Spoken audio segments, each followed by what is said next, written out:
ಎಲ್ಲರಿಗೂ ನಮಸ್ಕಾರ.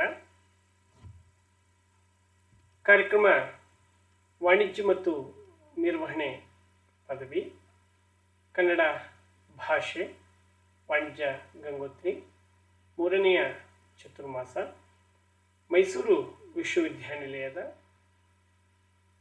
ಮೂರನೆಯ ಪಠ್ಯ ಬೋಧನೆಯ ತರಗತಿಗೆ ತಮ್ಮೆಲ್ಲರಿಗೂ ಪ್ರೀತಿಪೂರ್ವಕ ಸ್ವಾಗತ. ಕಳೆದ ತರಗತಿಯ ಒಳಗೆ ಆದ್ಯವಚನಕಾರನಾದಂತಹ ಶ್ರೀ ದೇವರ ದಾಸಿಮಯ್ಯನ ಎರಡು ಅದ್ಭುತವಾದ ವಚನಗಳನ್ನು ನಾವು ಅಧ್ಯಯನ ಮಾಡಿದ್ದೇವೆ ಮತ್ತು ಅವುಗಳಲ್ಲಿರಬಹುದಾದಂಥ ತಾತ್ವಿಕ ಅಂಶಗಳನ್ನು ನಾವು ಮನನ ಮಾಡಿಕೊಂಡಿದ್ದೇವೆ ಅನ್ನುವ ಮಾತನ್ನು ಹೇಳ್ತಾ ಇವತ್ತಿನ ತರಗತಿಗೆ ನೇರವಾಗಿ ಪ್ರವೇಶ ಮಾಡ್ತಾ ಇದ್ದೇನೆ. ಇವತ್ತಿನ ತರಗತಿಯ ಒಳಗೆ ಅಲ್ಲಮ ಪ್ರಭುದೇವರ ವಚನಗಳನ್ನು ಕುರಿತು ನಾವು ಸ್ವಲ್ಪ ವಿಚಾರವನ್ನು ತಿಳ್ಕೊಳ್ಬೇಕಾಗಿದೆ. ಈ ಥರ ಇವರ ಎರಡು ವಚನಗಳನ್ನು ಪಠ್ಯದಲ್ಲಿ ಅಳವಡಿಸಲಾಗಿದೆ. ಅಲ್ಲಮ ಪ್ರಭು ಅಂತಕ್ಕಂಥ ಹೆಸರೇ ಒಂದು ವಿಶಿಷ್ಟವಾದ ಹೆಸರು. ಶರಣ ಸಮೂಹದಲ್ಲಿಯೇ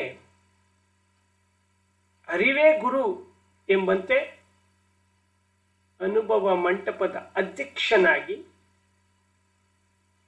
ಇವರು ನಡೆಸಿದಂತಹ ಜ್ಞಾನ ಮೀಮಾಂಸೆ ಏನಿದೆ ಅದು ನಿಜಕ್ಕೂ 12ನೇ ಶತಮಾನವನ್ನು ಒಂದು ಕ್ಷಣ ಓದುಗ 12ನೇ ಶತಮಾನದ ಕಾಲಘಟ್ಟವನ್ನು ಓದ ಬಯಸುವಂತಹ ಮನಸ್ಸುಗಳಿಗೆ ಒಂದು ಕ್ಷಣ ನಿಜಕ್ಕೂ ಆಶ್ಚರ್ಯವನ್ನು ಉಂಟು ಮಾಡೋದ್ರಲ್ಲಿ ಯಾವುದೇ ಅತಿಶಯೋಕ್ತಿ ಅಲ್ಲ. ಏಕೆಂದರೆ ಅಲ್ಲಮ ಪ್ರಭುದೇವರ ಕಾಲ 11ನೇ ಶತಮಾನದ ಮಧ್ಯಭಾಗ ಅಥವಾ 12ನೇ ಶತಮಾನದ ಮಧ್ಯಭಾಗ.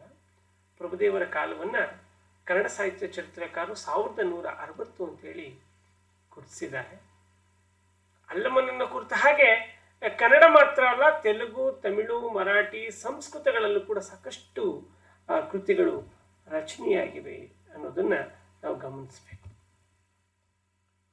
ಅಲ್ಲಮ ಪ್ರಭುವನ್ನು ಕುರಿತು ಹೇಳೋದಾದ್ರೆ ಆತ ಆಧ್ಯಾತ್ಮಿಕ ಜ್ಞಾನ ಶಿಖರ, ಶರಣ ಸಮೂಹಕ್ಕೆ ಮಾರ್ಗದರ್ಶನವನ್ನು ಮಾಡಿದಂಥ ಮಹಾಮಹಿಮ, ಬಸವಣ್ಣನವರು ಸ್ಥಾಪಿಸಿದಂತಹ ಅನುಭವ ಮಂಟಪದ ಶೂನ್ಯ ಸಿಂಹಾಸನದ ಅಧ್ಯಕ್ಷ ಪೀಠವನ್ನು ಅಲಂಕರಿಸಿದಂತಹ ಹೆಗ್ಗಳಿಕೆ ಈ ಪರಮ ವೈರಾಗ್ಯ ಮೂರ್ತಿಗೆ ಸಲ್ಲುತ್ತೆ. ಅವರ ಜೀವನ ವೃತ್ತಾಂತವನ್ನು ಕುರಿತು ಒಂದಷ್ಟು ವಿಶ್ಲೇಷಣೆ ಮಾಡೋದಾದ್ರೆ, ಅವರ ಹತ್ತಿರದ ಕವಿ ಅಂತೇಳಿ ಅಥವಾ ಆ ಸಮಕಾಲೀನ ಕವಿ ಅಂತೇಳಿ ಅಥವಾ ಆನಂತರ ಕಾಣಿಸಿಕೊಂಡಂತಹ ಹರಿಹರನೇ ಬರೆದಿರುವಂತಹ ಪ್ರಭುದೇವರ ರಗಳೆ, ಆನಂತರ ಕಾಣಿಸಿಕೊಂಡಂತಹ ಚಾಮರಸ ಬರೆದಿರುವಂತಹ ಪ್ರಭುಲಿಂಗ ಲೀಲೆ ಅನ್ನುವಂಥ ಕೃತಿಗಳಲ್ಲಿ ದೊರಕುವಂತಹ ಮಾಹಿತಿಗಳನ್ನು ಇಟ್ಟುಕೊಂಡು ಆ ಪ್ರಭುದೇವರ ವೈಯಕ್ತಿಕ ಜೀವನ ವಿಚಾರವನ್ನು ಒಂದಷ್ಟು ವಿಶ್ಲೇಷಣೆ ಮಾಡಬಹುದಾಗಿದೆ. 1160ರಲ್ಲಿ ಅಲ್ಲಮ ಬದುಕಿದ್ರು. 1230 ಅಥವಾ 40, 50 ಆಸುಪಾಸಿನಲ್ಲಿ ಇದ್ದಂತಹ ಕವಿ ಹರಿಹರ. ಆನಂತರದ ಒಂದು ಶತಮಾನದ ತರುವಾಯ ಅಥವಾ 14-15ನೇ ಶತಮಾನದ ಹತ್ತತ್ರ ಕಾಣಿಸ್ಕೊಳ್ಳುವಂತಹ ಕವಿ ಚಾಮರಸ. ಚಾಮರಸ ಕೂಡ ಒಬ್ಬ ಶೈವ ಕವಿ, ಹರಿಹರ ಕೂಡ ಒಬ್ಬ ಶೈವ ಕವಿ. ಹರಿಹರ ತನ್ನ ಎಲ್ಲ ಶಿವಶರಣರ ಮೇಲೆ ರಗಳೆಗಳನ್ನು ಬರೆದಿದ್ದಾರೆ. ಅಂತಹ ರಗಳೆಗಳಲ್ಲಿ ಪ್ರಭುದೇವರನ್ನು ಕುರಿತು ಬರೆದಂಥ ರಗಳೆ ಅತ್ಯಂತ ಪ್ರಸಿದ್ಧವಾದ ರಗಳೆ ಕೂಡ ಆಗಿದೆ. ಆ ರಗಳೆಯಿಂದ ಒಂದಷ್ಟು ಮಾಹಿತಿಗಳು, ಪ್ರಭುದೇವರ ಬಗ್ಗೆ ಒಂದಷ್ಟು ಮಾಹಿತಿಗಳು, ಅಲ್ಲಮ ಪ್ರಭುವಿನ ಬಗ್ಗೆ ಒಂದಷ್ಟು ಮಾಹಿತಿಗಳು, ಅವರ ಜೀವನಕ್ಕೆ ಸಂಬಂಧಪಟ್ಟ ಹಾಗೆ ನಮಗೆ ಸಿಗಬಹುದಾದಂತಹ ಸಾಧ್ಯತೆ ಅತ್ಯಂತ ಹತ್ತಿರದ ಸಾಧ್ಯತೆಯಾಗಿದೆ. ಇನ್ನು ಅದನ್ನು ಬಿಟ್ಟರೆ ಚಾಮರಸ ಕವಿ ಬರೆದಿರುವಂಥ ಪ್ರಭುಲಿಂಗ ಲೀಲೆ ಅಲ್ಲಮ ಪ್ರಭುವಿನ ಜೀವನ ವೃತ್ತಾಂತವನ್ನೇ ಕೇಂದ್ರವಾಗಿಟ್ಟುಕೊಂಡು ರಚನೆಯಾದಂತಹ ಭಮಿನಿ ಷಟ್ಪದಿಯ ಈ ಕೃತಿ ಪ್ರಭುಲಿಂಗ ಲೀಲೆ ಅಂತಕ್ಕಂಥದ್ದು. ಇನ್ನು ಆತನ ಜನ್ಮಸ್ಥಳ ಬಳ್ಳಿಗಾವೆ ಅಂತ ಕರಿತೀವಿ. ಇದು ಕೆಲವು ಕಡೆ ಈತನೂರು ಬೆಳ್ಳಿಗಾವೆ ಅಂತಲೂ ಕರೀತಾರೆ, ಬಳ್ಳಿಗಾವೆ ಅಂತಲೂ ಕರೀತಾರೆ. ಇದು ಉತ್ತರ ಕರ್ನಾಟಕದಲ್ಲಿ ಕಂಡುಬರುವಂಥ ಒಂದು ಸ್ಥಳ. ಈತನ ತಂದೆ ನಿರಹಂಕಾರಿ, ತಾಯಿ ಸುಜ್ಞಾನಿ. ನೋಡಿ, ನಿರಹಂಕಾರನೆಂಬ ತಂದೆಗೂ ಸುಜ್ಞಾನಿ ಎಂಬ ತಾಯಿಗೂ ಅಗ್ಗಳದ ಮುತ್ತುದಯಿಸಿತೋ ಎಂಬಂತೆ ಜನ್ಮ ತಾಳ್ತಾರೆ ಅಲ್ಲಮ ಪ್ರಭುದೇವರು ಬಳ್ಳಿಗಾವೆಯಲ್ಲಿ 1160. ಅಲ್ಲಮರು ಸಾಕಷ್ಟು ವಚನಗಳನ್ನು ಬರೆದಿದ್ದಾರೆ.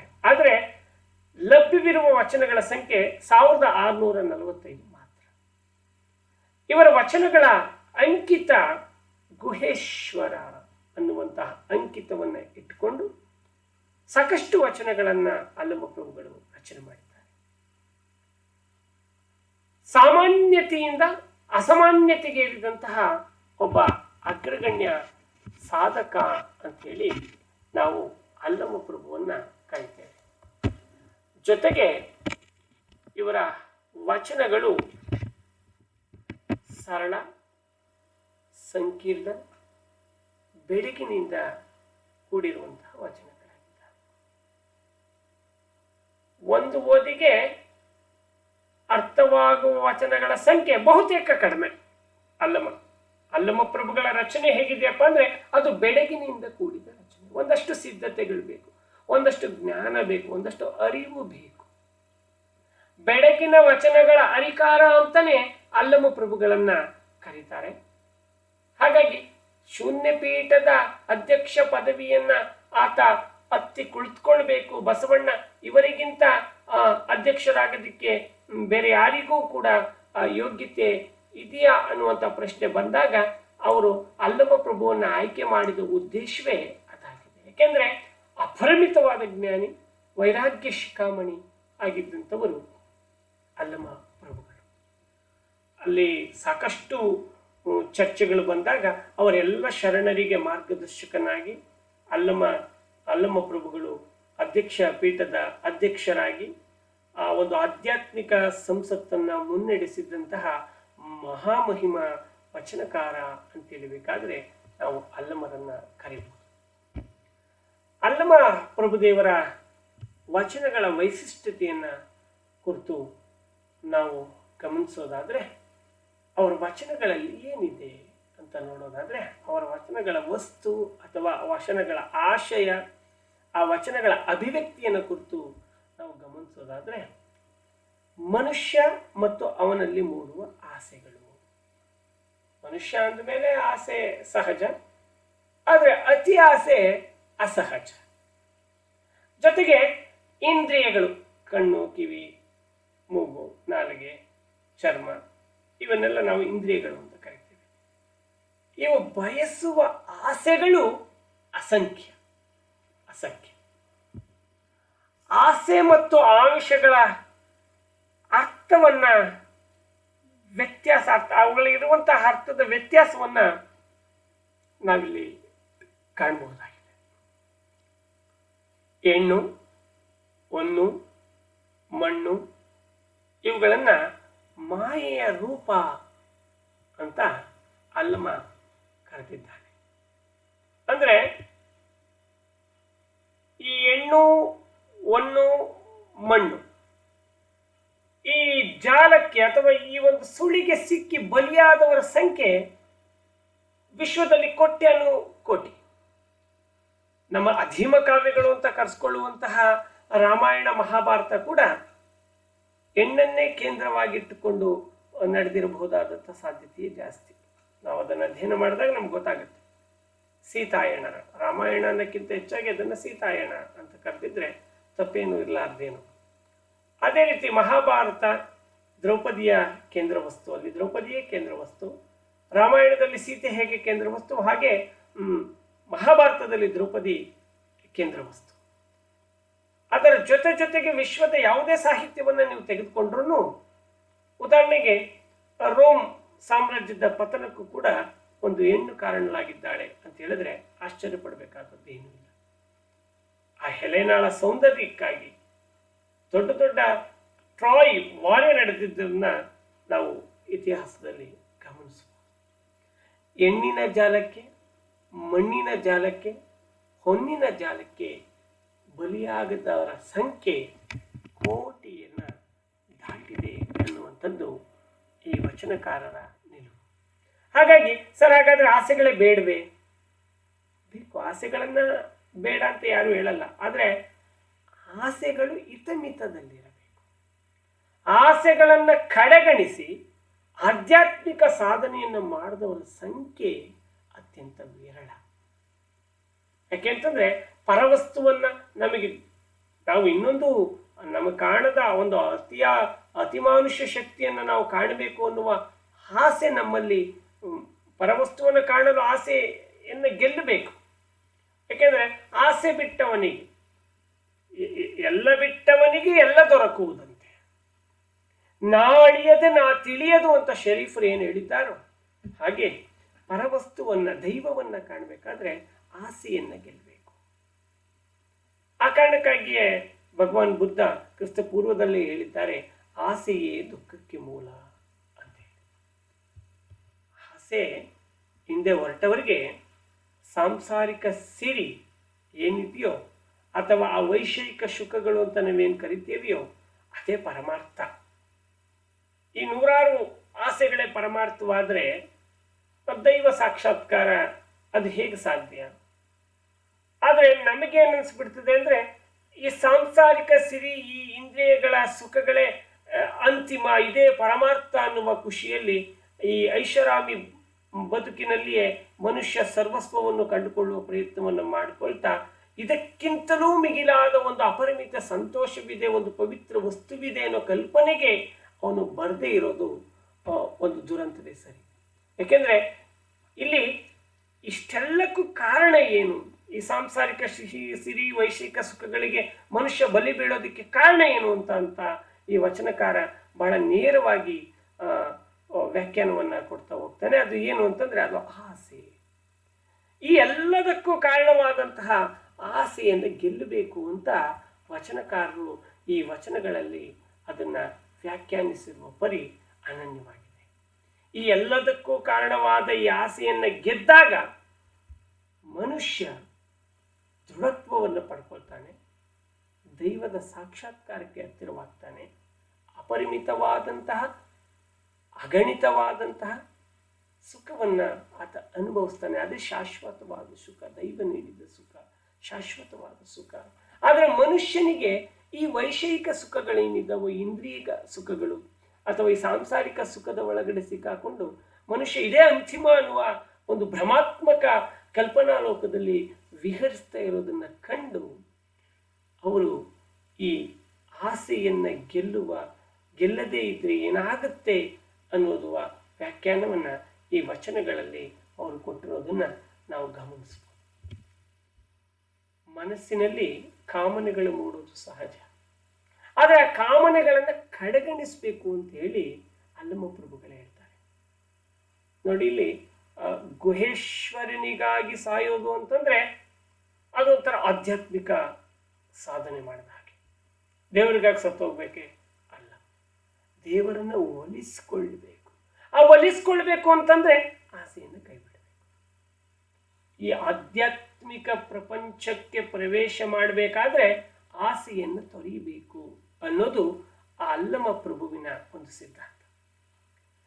ಅದಕ್ಕೆ ಅವರ ಮೊದಲನೇ ವಚನವನ್ನ ನಾವು ನೋಡೋದಾದ್ರೆ, ಆಸೆಗೆ ಸತ್ತುದು ಕೋಟಿ, ಆಸೆಗೆ ಸತ್ತುದು ಕೋಟಿ, ಆಮಿಷಕ್ಕೆ ಸತ್ತುದು ಕೋಟಿ, ಹೊನ್ನು ಹೆಣ್ಣು ಮಣ್ಣು ಹೊನ್ನಿಂಗೆ ಸತ್ತುದು ಕೋಟಿ, ಹೊನ್ನು ಹೆಣ್ಣು ಮಣ್ಣಿಂಗೆ ಸತ್ತುದು ಕೋಟಿ, ಗುಹೇಶ್ವರ ನಿಮಗಾಗಿ ಸತ್ತವರನಾರನು ಕಾಣೆ.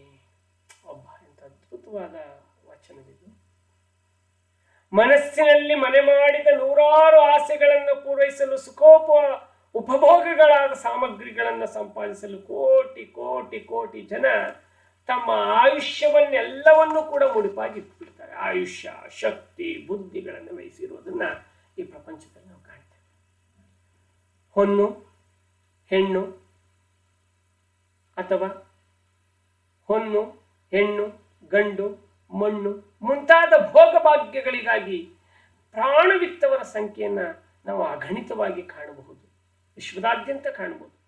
ಅವರ ದೃಷ್ಟಿಯಲ್ಲಿ ಸಾಂಸಾರಿಕ ಸಿರಿ ಏನಿದೆಯೋ ಅಥವಾ ವೈಷಯಿಕ ಸುಖಗಳೇನಿದೆಯೋ ಅವೇ ಪರಮಾರ್ಥವಾಗಿರೋದನ್ನ ನಾವು ಅಂದ್ಕೊಳ್ತೇವೆ. ಆದರೆ ಈ ಎಲ್ಲವನ್ನು ಮೀರಿದ ಒಂದು ಪವಿತ್ರ ಸುಖವಿದೆ, ಅದೇ ಗುಹೇಶ್ವರ, ಗುಹೇಶ್ವರೇಶ್ವರ.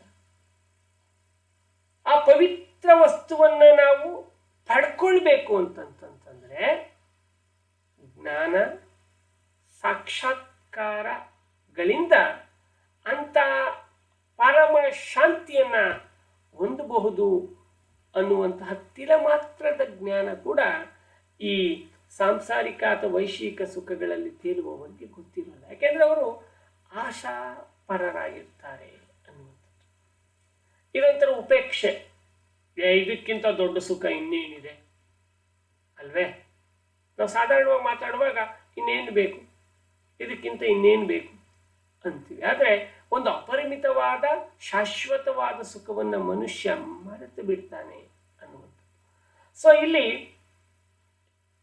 ಇಹ ಸುಖದಲ್ಲಿ ಅಷ್ಟು ಅಪೇಕ್ಷೆ, ಜೊತೆಗೆ ಮಾನವೀಯ ಇತಿಹಾಸ ಕೂಡ ಈ ಮಾತಿಗೆ ಸಾಕ್ಷಿಯಾಗಿ ನಿಂತಿರೋದನ್ನ ನಾವು ಗಮನಿಸ್ತೇವೆ.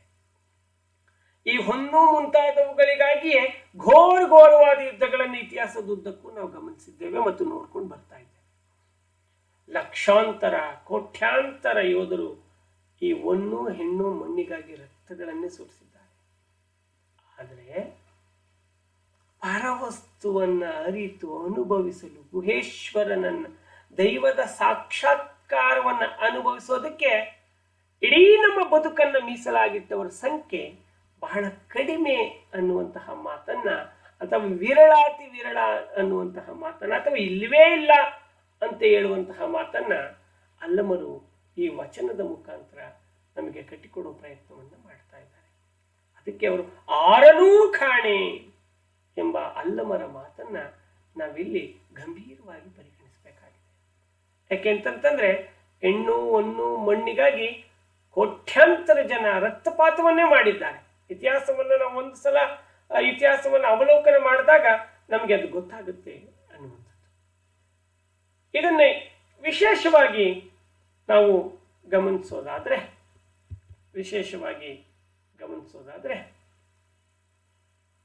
ಈ ಆಸೆ ಅಂತಕ್ಕಂಥದ್ದು ಸಲ್ಲದ ಬಯಕೆ.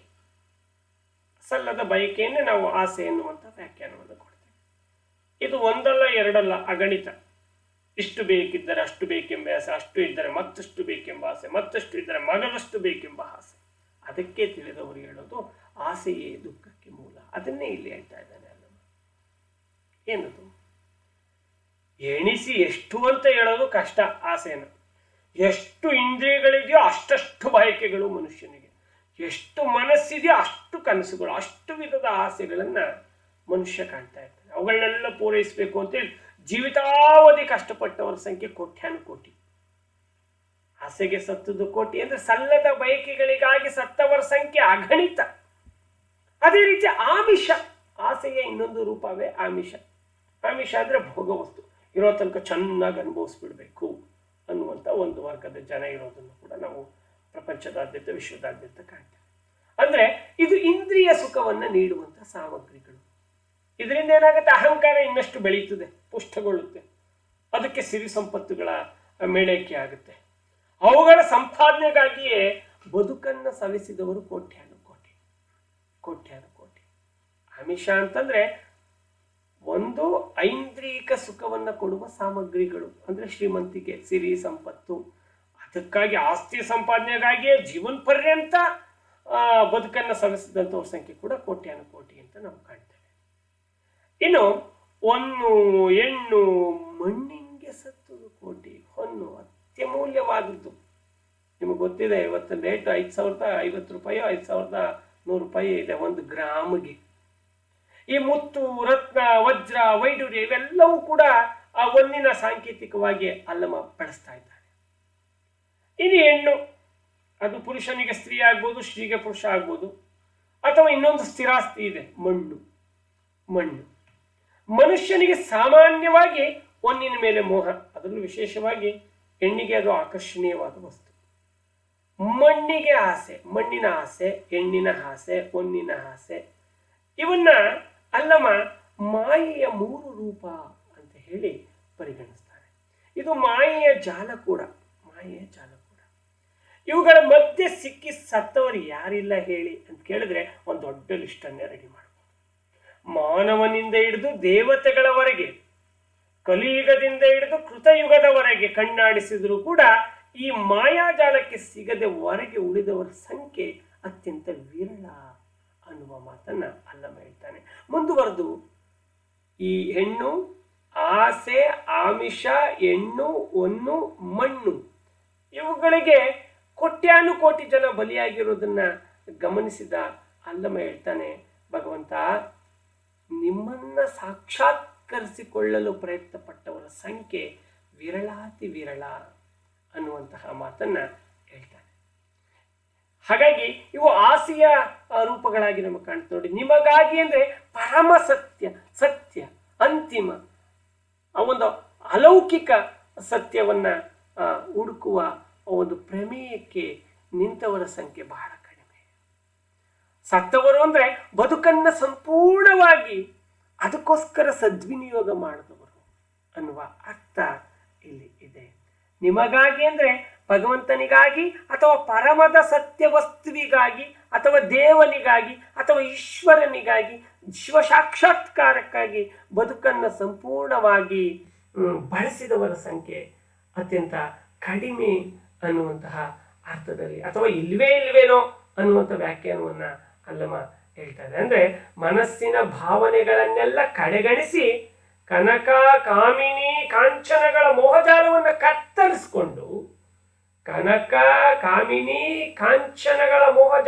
ಕತ್ತರಿಸಿಕೊಂಡು ಅದರ ಜೊತೆಗೆ ಮನಸ್ಸಿನ ಕಾಮನೆಗಳನ್ನೆಲ್ಲ ಕಡೆಗಣಿಸಿಕೊಂಡು ಇಹಪರ ಪ್ರಲೋಭೆಗಳನ್ನೆಲ್ಲ ನೀಗಿಕೊಂಡು ಭಕ್ತಿ ಎಂಬ ಪಥದಲ್ಲಿ ನಡೆದವರು ಎಷ್ಟು ಜನ ಅನ್ನುವ ಪ್ರಶ್ನೆಯನ್ನ ಅಲ್ಲಮ ಇಲ್ಲಿ ಎತ್ತುತ್ತಾ ಇದ್ದಾರೆ. ಶ್ರೀ ಗುರು ದರ್ಶಿಸಿದ, ಪರಮಶಕ್ತಿ ದರ್ಶಿಸಿದ ಅಥವಾ ಆ ನೆಲೆಯಲ್ಲಿ ಶಾಂತಿ ಸಾಧನೆಯನ್ನ ಗೈದವರು ಎಷ್ಟು ಜನ ಇದ್ದಾರೆ? ಆಶ್ಚರ್ಯ ಅಂತಂದ್ರೆ ಅಲ್ಲಮರು ಹೇಳ್ತಾರೆ, ಯಾರೂ ಇಲ್ಲ ಅನ್ನುವಂತಹ ವ್ಯಾಖ್ಯಾನವನ್ನ ಅಲ್ಲಮರು ಈ ವಚನದ ಮುಖಾಂತರ ಕೊಡುವ ಪ್ರಯತ್ನವನ್ನ ಮಾಡ್ತಾ ಇದ್ದಾರೆ. ಅವರ ದೃಷ್ಟಿಯಲ್ಲಿ ಆಸೆಯೇ ಮಾಯೆ ಅನ್ನುವಂಥ ನಿರ್ಣಯವನ್ನು ಮಾಡ್ತಾರೆ. ಹೆಣ್ಣು ಮಾಯೆಯಲ್ಲ, ಮುಂದಿನ ವಚನದಲ್ಲಿ ಅದನ್ನು ಇನ್ನಷ್ಟು ವಿಸ್ತೃತಗೊಳಿಸ್ತಾರೆ. ತಾವು ಕಟ್ಟಿದ ವಚನ ಇನ್ನಷ್ಟು ವಿಸ್ತೃತಗೊಳಿಸ್ತಾರೆ 2ನೇ ವಚನದಲ್ಲಿ. ಆ ವಚನ ಹೀಗಿದೆ: ಒಂದು ಮಾಯೆ ಎಂಬರು, ಹೆಣ್ಣು ಮಾಯೆ ಎಂಬರು, ಮಣ್ಣು ಮಾಯೆ ಎಂಬರು. ಹೊನ್ನು, ಹೆಣ್ಣು, ಮಣ್ಣು ಮಾಯೆ ಎಂಬರು. ಹೊನ್ನು ಮಾಯೆಯಲ್ಲ, ಹೆಣ್ಣು ಮಾಯೆಯಲ್ಲ, ಮಣ್ಣು ಮಾಯೆಯಲ್ಲ, ಮನದ ಮುಂದಣ ಆಸೆಯೇ. ಕಳೆದ ವಚನದಲ್ಲಿ ಆಸೆಯ ಬಗ್ಗೆ ಬಹಳ ಸುದೀರ್ಘವಾದಂತಹ ವಿವೇಚನೆಯನ್ನ ಅಲ್ಲಮ ಮಾಡ್ತಾನೆ. ಅದನ್ನು ಮುಂದುವರಿಸ್ತಾನೆ ಈ ವಚನದಲ್ಲಿ. ಆಸೆಗೆ ಸತ್ತುದು ಕೋಟಿ, ಆಮಿಷಕ್ಕೆ ಸತ್ತುದು ಕೋಟಿ, ಹೆಣ್ಣು ಹೊನ್ನು ಮಣ್ಣಿಗೆ ಸತ್ತುದು ಕೋಟಿ. ಯಾಕೆಂದ್ರೆ ಅವೆಲ್ಲ ಆಸೆಯ ರೂಪಗಳಾಗಿ ನಮಗೆ ಆ ವಚನದಲ್ಲಿ ಕಾಣಿಸ್ಕೊಂಡು ಇಲ್ಲಿ ಹೇಳ್ತಾನೆ, ಅದ್ಯಾವುದು ಮಾಯೆಯಲ್ಲ. ಅವೆಲ್ಲ ಬೇಕು ಅಂತ ನಮ್ಗನ್ಸುತ್ತಲ್ಲ, ಅವೆಲ್ಲ ನಾವು ಅದನ್ನು ಪಡ್ಕೊಳ್ಬೇಕು ಅಂತ ಹೋರಾಟವನ್ನು ಮಾಡ್ತೀವಲ್ಲ, ಆ ಹೋರಾಟದ ಹಿನ್ನೆಲೆಯ ಒಂದು ಪದವನ್ನ ವಿಶ್ಲೇಷಣೆ ಮಾಡೋದಾದ್ರೆ ಅದೇ ಆಸೆ ಅಂತಾನೆ ಅಲ್ಲ. ಹಾಗಾಗಿ ಈ ಮನದ ಮುಂದಣ ಆಸೆಯೇ ಮಾಯೆ. ಮಾಯೆ ಅಂದ್ರೆ ಯಾವುದು? ಆಸೆಯೇ ಮಾಯೆ. ಜಗತ್ತನ್ನ ಕಂಡಂತ, ಜಗತ್ತಿನ ಸತ್ಯವನ್ನು ಕಂಡಂತ ಎಲ್ಲ ತತ್ವಜ್ಞಾನಿಗಳು ಕೂಡ ಆಸೆಯ ಬಗ್ಗೆ ಮಾತಾಡಿರುವವರೇನೆ.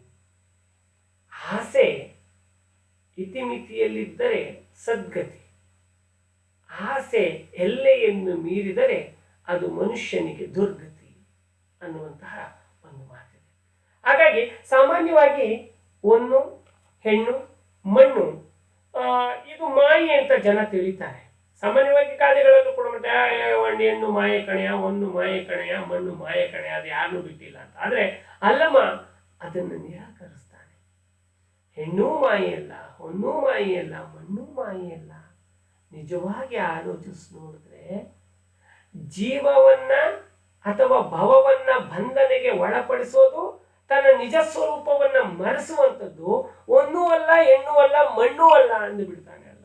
ಹಾಗಾದ್ರೆ ಯಾವುದು ಅಂದ್ರೆ ಅದು ಮನಸ್ಸಿನೊಳಗಿರುವ ಆಯಾ ವಿಷಯಗಳ ಆಸೆ. ಇದು ಬೇಕು, ನನಗೊಂದು kg ಬಂಗಾರ ಬೇಕು ಅನ್ನೋದು ಆಸೆ ಅಲ್ಲ, ದುರಾಸೆ. ಆಸೆಯೇ ದುರಾಸೆಗೆ ಮೂಲ. ನನಗೆ ಒಂದು 100 ಅಡಿ ಜಾಗ ಇದೆ ಅಂತಂದ್ರೆ ಸಾಲೋದಿಲ್ಲ, ಒಂದು 10,000 ಅಡಿ ಬೇಕು. ಮಣ್ಣಿನ ಮೇಲೆ ಆಸೆ. ಮನೆಯಲ್ಲಿ ಸುಂದರಳಾದ ಸ್ತ್ರೀ ಇದ್ದಾಳೆ, ಆದರೂ ಕೂಡ ಇನ್ನೊಬ್ಬ ಸ್ತ್ರೀಯ ಮೇಲೆ ಮನುಷ್ಯನ ಇಂದ್ರಿಯದ ವ್ಯಾಕುಲತೆ ಹೇಗೆ ಕಣ್ಣನ್ನ ಬೀರುತ್ತೋ ಹಾಗೆ ನೋಡಿ. ಇಲ್ಲಿ ಹೆಣ್ಣು ಅಲ್ಲ, ಮಣ್ಣು ಅಲ್ಲ, ಹೊನ್ನು ಅಲ್ಲ, ಅವೆಲ್ಲ ಮನುಷ್ಯನ ಮನಸ್ಸಿನ ಒಳಗಡೆ ಇರುವಂತ ಆಯಾ ವಿಷಯಗಳ ಆಸೆ ಅನ್ನುವಂಥ ವ್ಯಾಖ್ಯಾನವನ್ನು ಅಲ್ಲಿ ಕೊಡ್ತಾರೆ. ಆದ್ರಿಂದ ಅಂತ ಆಸೆ, ಇವೆಲ್ಲ ಬೇಕು ಬೇಕು ಬೇಕು ಬೇಕು ಅಂತ ಹೇಳುತ್ತಲ್ಲ, ಆ ಬೇಕು ಅನ್ನೋದನ್ನ ಅಲ್ಲಮ್ಮ ಒಂದು ಪಾರಿಭಾಷಿಕ ಪದದಲ್ಲಿ ಕೊಡ್ತಾರೆ, ಆಸೆ ಅಂತ. ಸೊ ಹಾಗಾಗಿ ಒಂದು ಹೆಣ್ಣು ಮಣ್ಣು ಅಂದ್ರೆ ಈ ಮಾಯೆ ಅಂತಂದ್ರೆ, ಮಾಯೆ ಅಂದ್ರೆ ಮರೆವು ಅನ್ನುವಂತಹ ಅರ್ಥ. ಮರೆವು, ಮರೆವು, ಆಕರ್ಷಣೆ ಅಥವಾ ಬಂಧನಗಳನ್ನುಂಟು ಮಾಡುವ ಒಂದು ಶಕ್ತಿಯೇ ಈ ಹೆಣ್ಣು ಅಥವಾ ಈ ಮಾಯೆ. ಈ ಮಾಯೆ ಹಾಗಾಗಿ ಯಾವುದು ತನ್ನ ಮೂಲ ನಿಲುವನ್ನ ಮರೆಸಿ ಶಬ್ದಾದಿ ವಿಷಯಗಳ ಆಕರ್ಷಣೆಯ ಆ ಜಾಲದಲ್ಲಿ ನಮ್ಮನ್ನು ಸಿಲುಕಾಕಿಸ್ಬಿಡ್ತದೋ ಅಥವಾ ಈ ಸಾಂಸಾರಿಕ ವ್ಯಾಮೋಹದಲ್ಲಿ ಬಂಧಿಸುತ್ತೋ ನಮ್ಮನ್ನ, ಅದೇ ಮಾಯೆ. ಕೆಲವರು ಹೊನ್ನಾಗಿರ್ಬೋದು, ಕೆಲವರಿಗೆ ಹೆಣ್ಣಾಗಿರ್ಬೋದು, ಕೆಲವರಿಗೆ ಮಣ್ಣಾಗಿರ್ಬೋದು. ಒಟ್ಟಲ್ಲಿ ಅದು ಮಾಯೆಯ ವಿವಿಧ ರೂಪಗಳಾಗಿದ್ದಾವೆ, ಆಸೆಯ ವಿವಿಧ ರೂಪಗಳು ಅಂತ ಹೇಳ್ತಾರೆ. ಜೊತೆಗೆ ಹೊಣ್ಣು ಹೆಣ್ಣು ಮಣ್ಣು ಮಾಯೆಯಲ್ಲ ಅಂತ ಹೇಳ್ತಾರೆ. ಅವು ಯಾವುವೂ ಮಾಯೆಯಲ್ಲ, ಅವು ಕೇವಲ ವಸ್ತುಗಳಷ್ಟೇ. ವಸ್ತುಗಳು, ಒಂದು ವಸ್ತುಗಳು, ಕೇವಲ ವಸ್ತು ವಿಷಯಗಳಷ್ಟೇ, ಕಣ್ಣಿಗೆ ಕಾಣುವಂತ ವಸ್ತು ವಿಷಯಗಳು. ಅವು ತಮ್ಮನ್ನು ತಾವಾಗಿ ಆಕರ್ಷಿಸೋದಿಲ್ಲ, ಬಂಧಿಸೋದು ಇಲ್ಲ. ಅದ್ರ ಮೇಲೆ ಆಸೆ ಪಟ್ಟಾಗ್ಲಲ್ವಾ ನಾವು ಅದರ ಆಕರ್ಷಣೆಗೆ ಸಿಲುಕೊಳ್ಳೋದು. ನೋಡಿ, ಅದಕ್ಕೆ ಅಲ್ಲಮ್ಮ ಹೇಳ್ತಾನೆ ಅಂತಿಮವಾಗಿ, ಮನದ ಮುಂದಣ ಆಸೆಯೇ ಮಾಯೆ ಕಾಣ. ಮನದ ಮುಂದಣ ಆಸೆಯೇ ಮಾಯೆ ಕಾಣ. ಹೊನ್ನು ಮಣ್ಣುಗಳಂತೆ ಸ್ತ್ರೀ ಕೂಡ ಒಂದು ವಸ್ತು ಅಲ್ಲ. ಹೆಣ್ಣು ಸಾಕ್ಷಾತ್ ಕಪಿಲ ಸಿದ್ಧ ಮಲ್ಲಿಕಾರ್ಜುನ ಅಂತಕ್ಕಂಥದ್ದು ವಚನಕಾರನ ನಿಲುವು.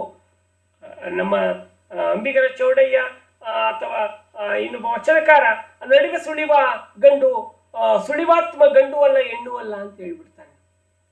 ಹಾಗಾಗಿ ಆದ್ರಿಂದ ಆ ಆಸೆಯ ಮಾಯೆ ಎಂಬುದು ಅಲ್ಲಮರ ಅಭಿಮತವಾಗಿರುವಂಥದ್ದನ್ನ ನಾವಿಲ್ಲಿ ಗಮನಿಸಬೇಕಾಗಿದೆ. ಅಂತಂದ್ರೆ ಮನದ ಮುಂದಣ ಯಾವುದು ನಮಗೆ ಅತ್ಯಂತ ಪ್ರಾಮುಖ್ಯ ಅಂತ ತೋರುತ್ತೋ ಅಥವಾ ನಮ್ಮ ಮನಸ್ಸನ್ನೆಲ್ಲವನ್ನ ತುಂಬಿಕೊಳ್ಳುತ್ತೋ ಅದನ್ನ ಆಸೆ ಅಂತ ಹೇಳಿ, ಅದು ಮಾಯೆ ಅಂತ ಹೇಳಿ ಅಲ್ಲಮರು ಅಭಿಪ್ರಾಯವನ್ನ ಈ ವಚನದಲ್ಲಿ ಪಡ್ತಾರೆ ಎನ್ನುವಂಥದ್ದು. ಅಂದ್ರೆ ಆಸೆ ಅಂತಕ್ಕಂಥದ್ದು ಏನಪ್ಪಾ ಅಂದ್ರೆ ಆಯಾ ವಿಷಯಗಳನ್ನ ತನ್ನದಾಗಿಸಿಕೊಳ್ಳುವಂತಹ ಮತ್ತು ಅದನ್ನು ತೀವ್ರವಾಗಿ ನಾನೇ ಅನುಭವಿಸ್ಬೇಕು ಅನ್ನುವಂಥ ಒಂದು ಬಯಕೆ ಏನಿದೆ ಅದು ಆಸೆ ಅಂತಕ್ಕಂಥದ್ದು. ಅಂತ ಆಸೆಯನ್ನ ಅಲ್ಲಮ್ಮ ಮಾಯೆ ಅಂತ ಕರೀತಾನೆ. ಒಟ್ಟಿನಲ್ಲಿ ಈ ಜೀವಾತ್ಮ ಏನಿದೆಯೋ ಅಥವಾ ಆತ್ಮ ಅಥವಾ ಜೀವ ಏನಿದೆಯೋ, ಈ ಜೀವಾತ್ಮನ ಬಂಧನಕ್ಕೆ ಕೇವಲ ವಸ್ತುಗಳ ಕಾರಣ ಅಲ್ಲ, ಅವುಗಳ ಬಗೆಗೆ ಅವನಿಗಿರುವಂತ ಒಂದು ಅತಿಯಾದ ಸೆಳೆತ ಅದಕ್ಕೆ ಕಾರಣ. ಅವನಲ್ಲಿ ಸುಖದ ಲಾಲಸೆ ಇದೆ, ಭೋಗ ಇದೆ, ಒಂದು ವ್ಯಾಕುಲತೆ ಇದೆ. ಆ ಭೋಗ ವಸ್ತುಗಳಿಂದಲೇ ಆ ಸೌಖ್ಯ ದೊರೆಯುತ್ತದೆ ಅನ್ನುವಂಥ ಒಂದು ಉತ್ಕಟವಾದ ಭಾವನೆ ಆ ಮನುಷ್ಯನಲ್ಲಿ ತುಂಬಿಕೊಂಡಿದೆ. ಹಾಗಾಗಿ ಮನುಷ್ಯ ಏನ್ ಮಾಡ್ತಾನೆ, ಅದನ್ನೆಲ್ಲ ನಾನು ಪಡ್ಕೊಳ್ಬೇಕು ಅಂತ ಹಾತೊರಿತಾನೆ. ಹಾಗಾಗಿ ತನ್ನ ಜೀವನ ಪರ್ಯಂತ ಅವುಗಳ ಸ್ನೇಹದ ಸೆಳೆತಕ್ಕೆ ಸಿಕ್ಕಾಕೊಳ್ತಾನೆ. ಆ ಸಿಕ್ಕಾಕಿಕೊಳ್ಳೋದೇ ಆಸೆ. ಅದು ಒಂಥರ ಬಂಧನ ಇದ್ದ ಹಾಗೆ. ಆ ಬಂಧನವನ್ನ ನೀಗಬೇಕು ಅಂತಂತಂದ್ರೆ ಅಷ್ಟು ಸುಲಭ ಅಲ್ಲ. ಹಾಗಾಗಿ ಈ ಮನಸ್ಸಿನ ಆತೊರೆಯುವಿಕೆ ನಿಲ್ಲಬೇಕು, ಈ ಆಸೆ ಬಿಡಬೇಕು. ಆಸೆ ಬಿಟ್ಟಾಗ ಭಗವಂತನ ಸಾಕ್ಷಾತ್ಕಾರದ ಕಡೆಗೆ ಮನಸ್ಸು ತುಡಿತದೆ. ಯಾಕೆಂದ್ರೆ ನಾವು ಯಾವುದು ಈ ಸಲ್ಲದ ವಸ್ತುಗಳ ಕಡೆಗೆ ನಮ್ಮ ಬಯಕೆಗಳು, ಸೆಳೆತಗಳು ಎಲ್ಲಿವರೆಗಿರುತ್ತೋ ಅಲ್ಲಿವರೆಗೆ ನಮ್ಮ ಬದುಕು ಏನಾಗಿರ್ತದೆ ಅಂತಂದ್ರೆ ಸುಖಮಯವಾಗಿರುವುದಿಲ್ಲ. ನಾವು ತಾತ್ಕಾಲಿಕ ಸುಖವನ್ನು ಅನುಭವಿಸ್ಬೋದೇ ವಿನಃ ಶಾಶ್ವತವಾದ ಸುಖವನ್ನು ಅನುಭವಿಸ್ಲಿಕ್ಕೆ ಸಾಧ್ಯವಿಲ್ಲ ಈ ಈ ಈ ಎಳೆತ ಸೆಳೆತಗಳ ನಡುವೆ. ಹಾಗಾಗಿ ನಮ್ಮ ಬದುಕನ್ನು ಸುಖಮಯವಾಗಿ ಮಾಡಿಕೊಳ್ಬೇಕು ಅಂತಂದ್ರೆ ಈ ಆಸೆ ಎಂಬ ಪರದೆಯನ್ನ ಅಥವಾ ಈ ಪೊರೆಯನ್ನ ಕಳಚಿಕೊಳ್ಬೇಕು.